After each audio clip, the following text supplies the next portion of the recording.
Jesus ni San Juan Bautista. Ang tagpo ng pagbabautismo kay Jesus ay ang panimula ng pagpapakita ni Jesus sa hustong edad sa publiko at kasimula ng kanyang ministeryong misyon.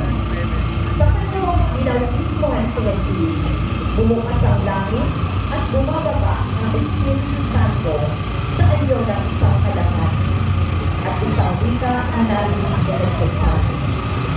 Narito ang aking ina, ang lubos kong pinalulutan. Si San Juan din ang nagpakilala kay Jesus bilang Kordero ng Diyos. Ang imahe ng pagbibiyak kay Jesus ni San Juan Bautista ay nasa pangangalaga ng bahay dalanginan nila San Juan Bautista at San Juan Evangelista ng layo ng Baliban.